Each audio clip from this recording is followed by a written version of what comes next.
Hi everyone, अस्सलाम वालेकुम। I hope आप सब ठीक होंगे और खैर खैरियत से होंगे। अल्हम्दुलिल्लाह मैं भी ठीक हूँ, आप सबकी दुआएं हैं। और माशाल्लाह से ना आज स्नो हो रही थी, इतना कोई प्यारा वेदर हो रहा था। और कोरिया में आजकल ना आए दिन स्नो होती रहती है और मुझे इतना कोई प्यारा लगता है ये वाला वेदर, स्नो वाला। लेकिन इतनी ज़्यादा सर्दी हो जाती है ना, फिर बाहर निकलने को दिल भी नहीं करता मेरा। आज हस्बैंड घर पे ही थे तो फिर हम नाश्ता करके बाहर आ गए थे कि चलो एंजॉय करते हैं, वीडियो शीडियोस बनाते हैं। और फिर यहाँ पे स्नो दोबारा स्टार्ट हो गई हल्की हल्की। और इतनी फास्ट स्नो तो नहीं थी लेकिन हल्की हल्की थी, कभी कभी तेज़ भी हो जाती थी बीच में और फिर रुक भी गई और जल्दी जो है ये पिघल भी गई थी। इतनी ज़्यादा ये स्टे नहीं की क्योंकि इसके बाद जो है बारिश हो गई थी और बारिश की वजह से जो है वो स्नो सारी पिघल गई।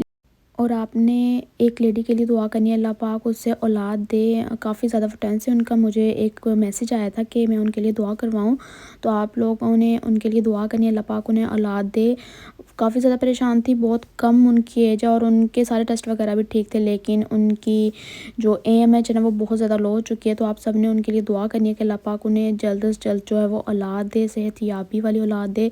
और अल्लाह पाक सब बे औलाद जोड़ों को औलाद से नवाजे, आमीन। और आप लोग सब उनके लिए दुआ खुसूसन कीजिएगा कि अल्लाह पाक उनको औलाद दे दे। और जितने भी इस दुनिया में लोग हैं जो औलाद के लिए परेशान है, अल्लाह पाक उन सब की परेशानियां दूर करे, आमीन। और उन सब को औलाद दे। और बस मेरी यही दुआ है कि किसी को औलाद का दुख ना दिखाए। बहुत ज़्यादा तकलीफ़ होती है जब आपको औलाद नसीब ना हो।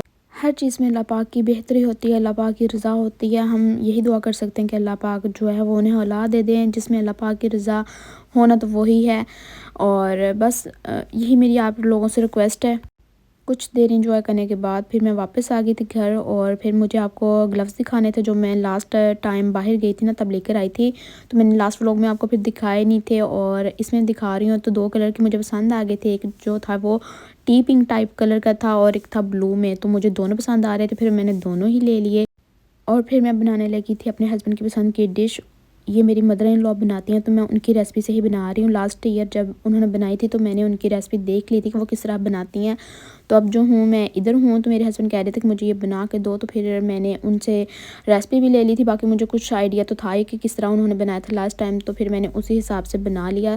थोड़ा सा मैंने बेसन लिया था और इसमें मैंने जो है 5 एग डाले थे। आप अपनी क्वान्टिटी के हिसाब से ज़्यादा बनाना चाहते हैं तो उस हिसाब से ज़्यादा एग्स ले सकते हैं और ज़्यादा बेसन ले सकते हैं। तो मैंने उनके हिसाब से बनाना था तो मैंने थोड़ा सा ही बेसन लिया है और 5 मैंने एग लिए हैं। तो एग अगर आपको देसी मिल जाए तो वो ज़्यादा बेहतर है क्योंकि देसी का जो जायका होता है और उसकी जो न्यूट्रिशंस होती हैं वो ज़्यादा फ़ायदेमंद होती हैं।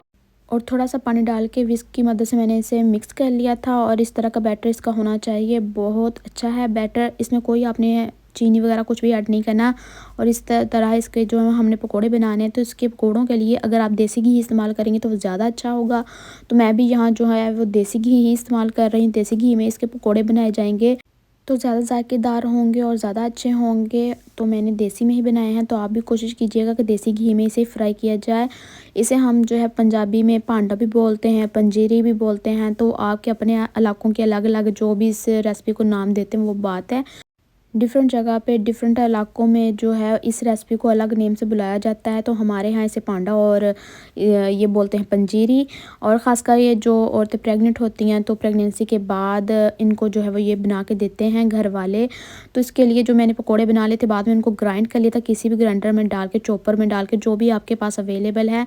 ड्राई नट्स में जो है वो मैंने बादाम, अखरोट, काजू, पिस्ता और साथ में जो है वो मैंने किशमिश ली थी। आपके पास जो जो ड्राई फ्रूट्स हैं आप वो इस्तेमाल कर सकते हैं। ड्राई फ्रूट्स में को मैंने जो है वो थोड़ा सा देसी घी में डाल के हल्का सा फ्राई कर लिया था। हल्का सा करना है, ज़्यादा आपने ओवर फ्राई भी नहीं करना है। तो हल्का सा फ्राई मैंने थोड़ा सा देसी घी डाल के किया था। फिर बाद में उन्हीं ड्राई फ्रूट्स को आपने जो है वो ग्राइंड कर लेना है। और किशमिश को भी जो है हल्का सा मैंने देसी घी डाल के फ्राई कर लिया था और इसको मैंने जो है वो जो हमने बेसन के पकोड़े थे उसको ग्राइंड किया तो उसमें डाल दिया था। और उसके बाद फूल मखाना अगर आपके पास अवेलेबल है तो ये बहुत फ़ायदेमंद है। इसको भी हल्का सा हमने फ्राई कर लेना है और इसको भी ग्राइंड करके ऐड कर देना है। आखिर में जो है हमने बनाना है इसका शीरा। तो मैंने 1 कप चीनी ली थी और आधा कप पानी लिया था, उसका मैंने बना लिया था शीरा। शीरा जो है आपने अपने हिसाब से मिक्स करके देख लेना है कितना आपके क्वांटिटी में चाहिए। तो मैंने थोड़ा थोड़ा इसमें ऐड करना है और देखना है, अगर पूरा हो जाएगा तो ठीक, अगर ज़्यादा होगा तो मैं ज़्यादा इसमें ऐड नहीं करूँगी। तो जितना मुझे शीरा चाहिए था मैंने इसमें ऐड कर लिया और मेरा पांडा बिल्कुल रेडी हो चुका है। ये इसकी फ़ाइनल लुक है और अल्हम्दुलिल्लाह मेरे हस्बैंड को ये बहुत पसंद आई है, बिल्कुल उनकी अम्मी की जैसे बने हैं, जैसे वो बनाती हैं। तो इसी के साथ मैं अपना व्लॉग एंड कर रही हूँ। अल्लाह हाफिज़।